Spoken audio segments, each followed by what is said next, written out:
I'm a doctor and a cosmetic formulator for skin of color. And in this video, we're going to talk about what black skin actually needs. And I'm telling you this clearly. Around 90% of products on American shelves were never properly tested on black skin. Yes, I'm talking about CeraVe, The Ordinary, La Roche-Posay, Drunk Elephant, even some black-owned brands. The clinical trials are mostly done on white skin, Fitzpatrick 1 to 3. The formulations calibrated for skin that behaves nothing like yours. So if you've ever thought, why doesn't this product work for me the way it works for everyone in the reviews? It's not you, it's the formula. For the next 10 minutes, I'm going to tell you exactly what black skin actually needs and why almost nobody is making it. When I pick up a skincare bottle, I'm not just thinking about what it does on the skin, I'm thinking about why every ingredient is in that bottle, what concentration it's at, and what it's actually going to do on black skin. So what's unique about black skin? Number one, the melanocytes. Here's the myth I want to bust immediately. Black skin doesn't have more melanocytes than white skin, i.e. the cells producing the pigment melanin. They have the same number. But what's different is the size of the melanocyte and how reactive it is. As I always say on this channel, one scratch, one bite, or one burn, and we hyperpigment. We cannot afford any form of irritation or inflammation. This is called PIH, post-inflammatory hyperpigmentation, and it's a #1 skin concern for black women in America. So here's a practical rule to remember. If a product stings, burns, tingles, or makes your skin red or burgundy, stop using it immediately. Most skincare creators will tell you tingling means it's working, but on black skin, tingling means you're about to pigment. That's why I would never recommend a 10% glycolic acid peel for black skin, no matter how much TikTok loves it. A better option is the Ordinary Mandelic Acid 10% plus hyaluronic acid, and it's only about $9 on Amazon. Mandelic acid is a larger molecule than glycolic acid. It penetrates more slowly and it's far less inflammatory. Use it twice a week at night and never on the same evening as retinol. Number 2 is transepidermal water loss. Black skin loses water faster. That's not opinion, that's measured. Studies show that transepidermal water loss is up to 1.5 times higher in black skin than in Caucasian skin. This is important because when your skin loses moisture,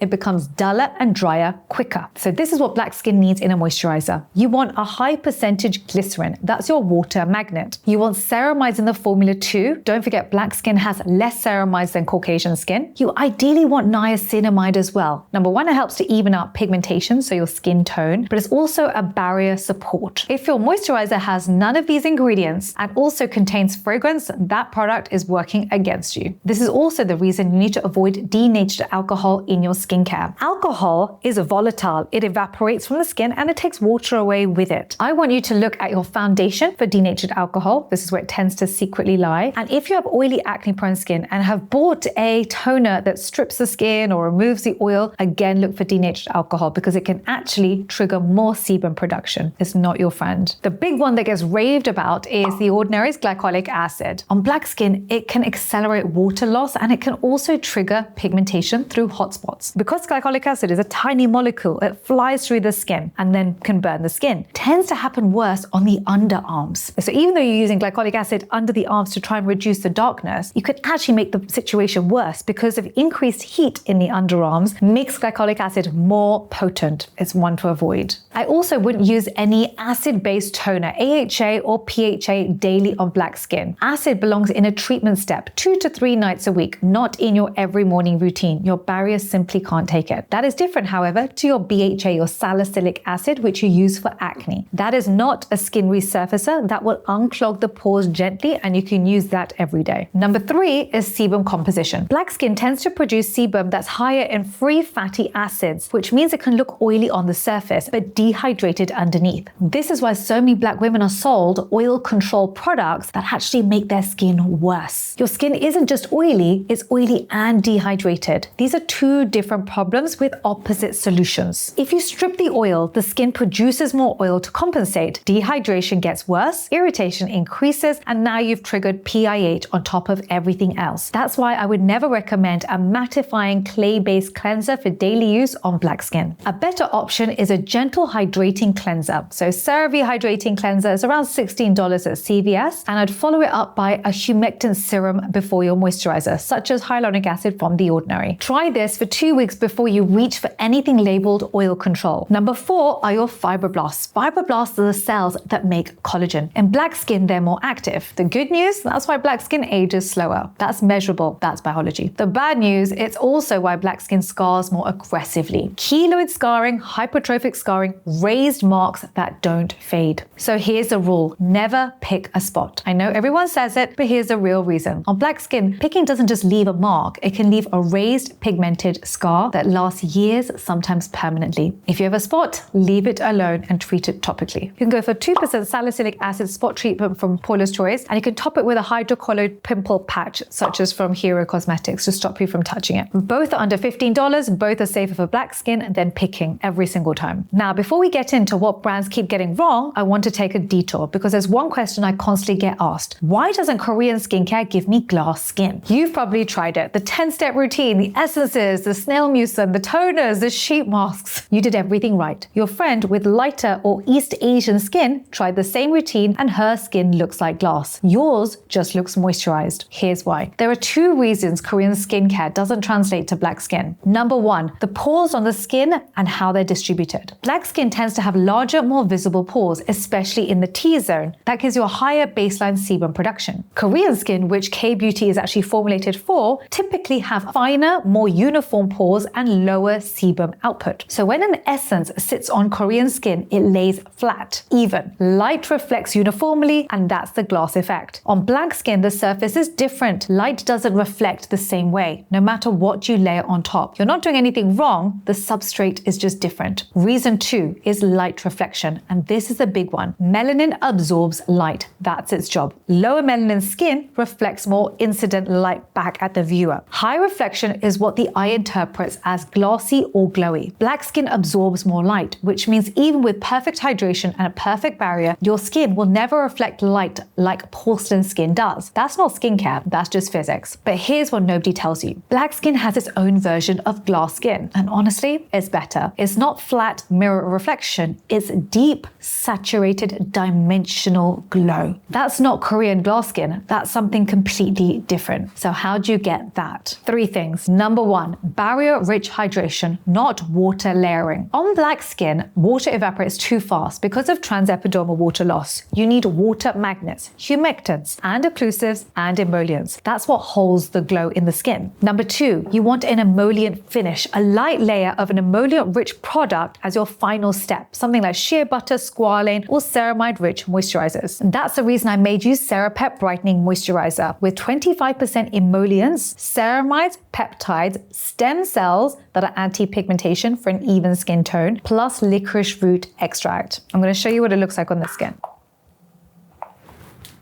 And now, after years of you guys asking, we are now on Amazon Prime USA, so you can get your hands on your Cera Brightening Moisturiser. It's formulated for what black skin actually needs to look luminous. Number three, you want tyrosinase inhibitors in your routine. You need enough of them to calm down the reactive melanocytes and even the skin tone. Black skin requires higher therapeutic indexing than Korean formulations account for. Now, knowing all of that, let's look at what brands keep getting wrong. Mistake number one, surfactants. Most American cleansers, even the gentle ones, can use quite harsh surfactants. If your cleanser foams aggressively, it probably has one of them. They strip the barrier, and on Caucasian skin, that's irritating but recoverable. On black skin, that triggers increased transepidermal water loss, dehydration, and often PIH within a week. If you love that squeaky clean feeling, that's your barrier being damaged. Better options to look for cocamidol propyl betaine, decalglucoside, or coco-glucoside. The products I like are the CeraVe Hydrating Cleanser and the La Roche-Posay Toleriane. Both are safe daily choices for black skin. Mistake two, exfoliant strength. You walk into Sephora, most exfoliants are 10% glycolic, 15%, sometimes even 20%. That's far too aggressive for most black skin. Glycolic acid is a tiny molecule. It penetrates fast and it triggers inflammation. Inflammation triggers hyperpigmentation. So the spots you're trying to fade, you just made them worse. And yes, that also includes under the arm. And that's why so many black women say, I used the dark spot serum for 3 months and the marks got darker. Better options would be mandelic acid or lactic acid or even gluconolactone. Mistake three is fragrance overload. American skincare is packed with synthetic fragrance. Even luxury brands get it wrong. It smells nice. It also triggers contact dermatitis at a much higher rate in black skin. If you've ever reacted to a premium brand and couldn't understand why, it's usually the fragrance. So the fragrance-free moisturizers I like for you are the CeraVe Moisturizing Cream because it contains ceramide, ceramides. I like the Vanita Daily Facial Moisturiser. It's fragrance-free. I like the La Roche-Posay Toleriane Double Repair, and they're all under $25. Mistake 4, missing barrier support. This is the biggest one. American skincare obsessively chases actives and forgets the barrier. On black skin, the rule is simple. Barrier first always,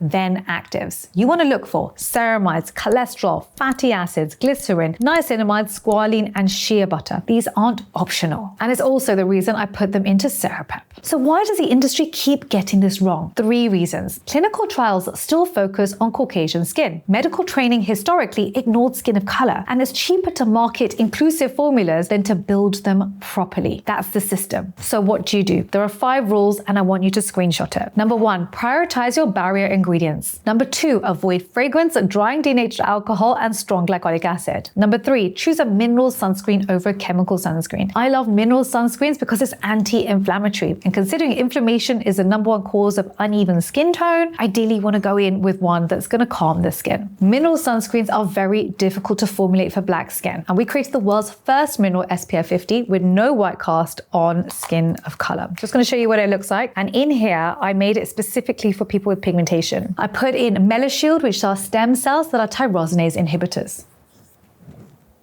Number 4, patch test for 2 weeks. Don't just do it once. Number 5, when in doubt, barrier first. And here's the most important thing. You have not been failing your skin. Your skin was failed by an industry that wasn't built for it. You don't need to try harder. You need products built around how your skin actually works. And that's what this channel is. It's for black skin, brown skin, melanin-rich skin. If you want full product breakdowns of drugstore products, black-owned products, Sephora products, they are coming. If you want to see CeraPrep, is available on Amazon USA Prime, and the link is in the description. If you have any specific black skincare questions and want me to investigate, write them down below. And don't forget, I'm in the comment section for 1 hour at the launch of every YouTube video. So when you subscribe, hit that notification bell so you know that you can come and ask me those questions. See you next time. Now you've finished this, you're gonna love this video.